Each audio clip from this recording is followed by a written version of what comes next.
What's up and welcome back to the Chris Gates Fitness Podcast. Thank you as always for being here today. I have another awesome topic that I'm excited to dive into. And as always, doing new stuff here on the podcast, which feels great. This episode of the podcast is actually both an audio and a video version. So if you want to watch this at any point in time, it is on my YouTube channel as well.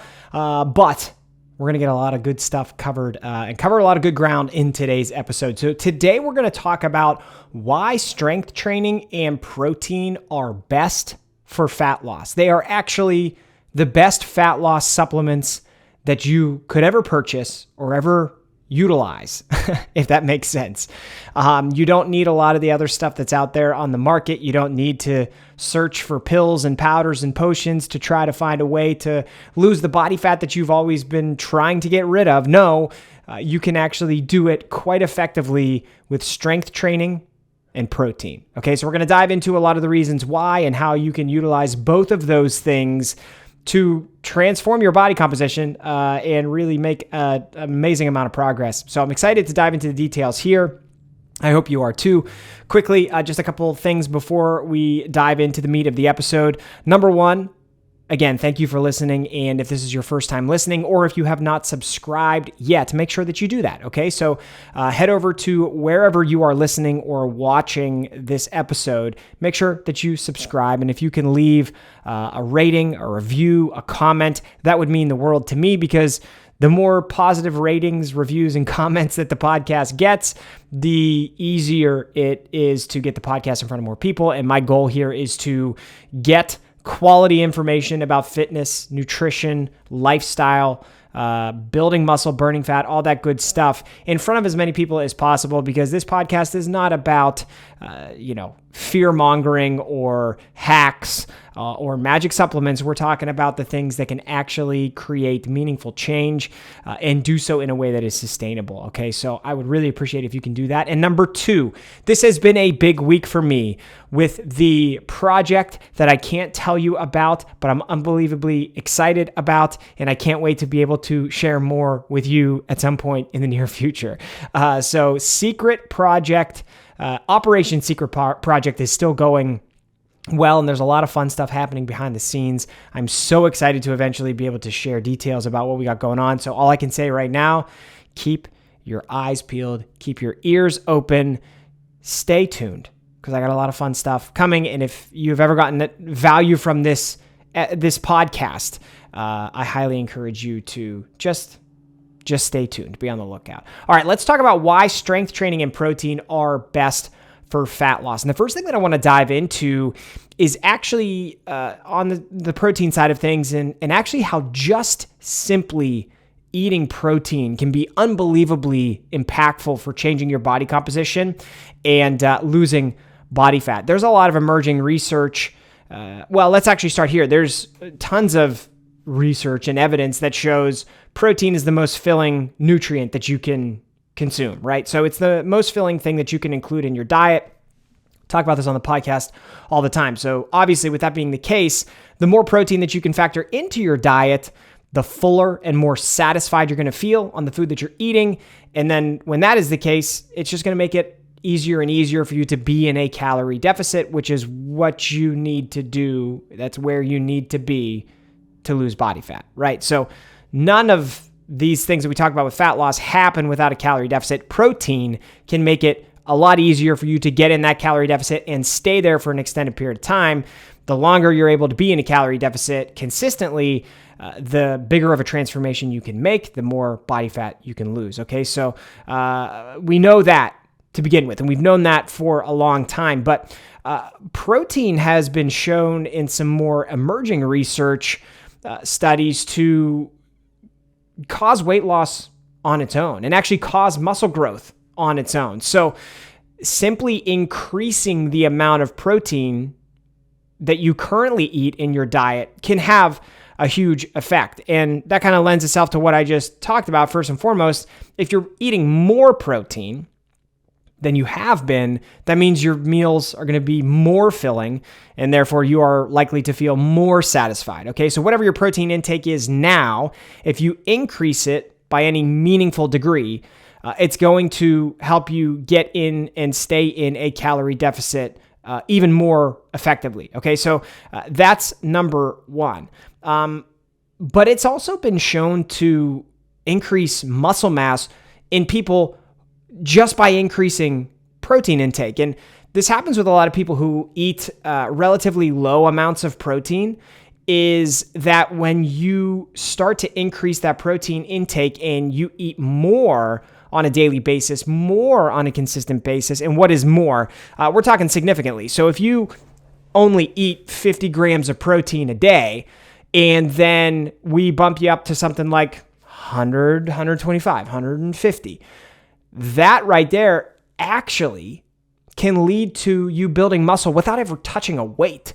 Like, that's insane. You know what I mean? That's insane. But it's true, because protein is needed for protein synthesis. And when you eat more protein like that, especially when you've been deficient with your protein intake, it can have a protein synthetic response in the body where you actually build a little bit of muscle courtesy of having some extra protein in your bloodstream that your body has just been dying for. Okay, so that's a big piece to the puzzle as well. And then when that happens, the trickle-down effect starts to come into play, where you build a little bit of muscle. Well, that naturally boosts your metabolic rate, which means you burn more calories at rest, which means it's easier to be in a calorie deficit and lose body fat. Those are all tremendous outcomes of just simply eating more protein on a consistent basis. So that's number one. We're talking about why is strength training and why is protein the best thing for fat loss. Well, on the protein side, simply eating more from a number of perspectives is going to make it easier for you to be in a calorie deficit, and it's going to make it easier for you to change your body composition. And both of those things can lead to dramatic reductions in body fat. Okay, so lots of good stuff there simply by eating more protein. And if you need to figure out how much protein you should eat, like what's a good goal protein intake for you, in the description to this episode of the podcast is a link to my free calorie calculator. Okay, so everybody that signs up for my mailing list gets a free copy of my calorie calculator, which will help you calculate your calories and your macros, right? Protein, carbohydrates, and fats based on whatever your fitness goal is, whether it's to build muscle, to maintain, or in this case, to lose body fat. So make sure you download that so you can get an idea of what your ideal protein intake would be. Now we can move on to item number 2. So why strength training and protein are best for fat loss? Well, they can help you build muscle. We talked a little bit about that in item number 1, or maintain muscle mass. Okay, so let's talk about both of those scenarios, building muscle and or maintaining muscle. Building muscle is actually, even when in a calorie deficit, very common for people who are either beginners to strength training or if you have a lot of body fat to lose, okay? So you'll hear people say sometimes that you can't build muscle in a calorie deficit because you're in a calorie deficit, right? And to build muscle, your body needs more calories and resources to enable it to build the muscle mass that you want. And that's true for a certain segment of people. But there is tons of evidence that shows if you are relatively inexperienced, so if you're brand new to lifting weights, or if you haven't lifted weights in a really long time, you can get in a calorie deficit and build a considerable amount of muscle mass while you're in that deficit. And it tends to happen pretty quickly, okay? So strength training is really going to help you spark that process. And then obviously, if you're combining that strength training with a high protein intake, it's going to give your body a lot of the resources it needs to build that muscle.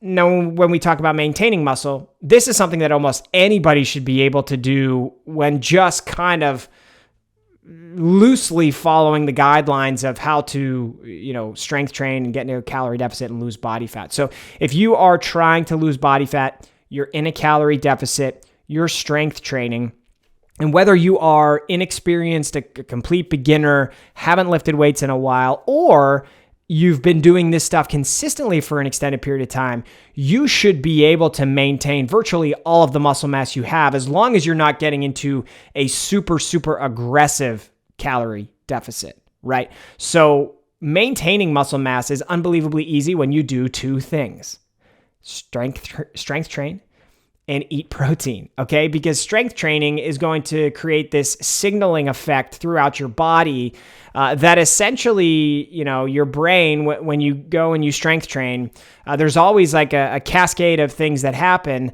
But if we dumb it down to just simply what the brain goes through and does after you lift weights, is it communicates to the rest of your body. And it says like, okay, you lifted weights. That was really difficult. We used X, Y, and Z muscle groups. Well, in order to make that strength training workout, to make those tasks easier the next time around, because remember, the body always wants to just be as efficient as it possibly can be. To make that easier the next time around, well, we need to adapt in some type of way. That's how the signaling process begins. And then what happens is, at the very least, your brain says to your body, we need to maintain muscle mass as much as possible so that you can continue to do these strength training sessions efficiently and be able to lift the weight and be able to do the movement patterns, right? And that's going to take us to item number 3. When that happens, it's going to cause your body to hold on to the muscle mass that you have, while at the same time needing to search elsewhere in the body for energy, because you're in a calorie deficit. Right? If you're in a calorie deficit, that means you're eating fewer calories than your body burns on a daily basis. So if you're eating fewer calories than your body burns, extra calories have to come from somewhere else in the body to help you get through the day and have the energy you need to get through the day. Your body and your brain is going to say, we need to hold on to muscle mass. So what we're going to do is we're actually going to maximize the amount of body fat that gets burned, that gets utilized for energy.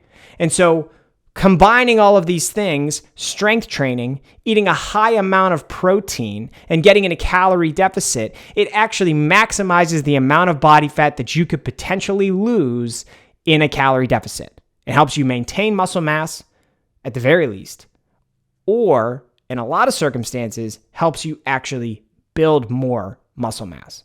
So you see how if you combine all these things, you can really dramatically change your body composition for the better. It's pretty remarkable. And, it pains and hurts me to see people throw their money away on like fat burner supplements or, I don't know, any of the other BS stuff that's out there in the fitness industry, the supplement industry, because it's just quite simply unnecessary. It's not needed. You do not need it. And it's probably actually not going to do anything at all. And even if it does like have a 1 to 2% effect, that pales in comparison to the 90 to 95% of progress you could make by just doing these basic things. So that is why strength training and protein are the best things that you can do if you want to lose body fat. I hope you found this episode of the podcast helpful. I had a blast putting it together for you. Like I said at the beginning, please, if you found this helpful, leave a rating and review. Make sure that you are subscribed. And looking forward to next week's episode. But until then, I will talk to you soon.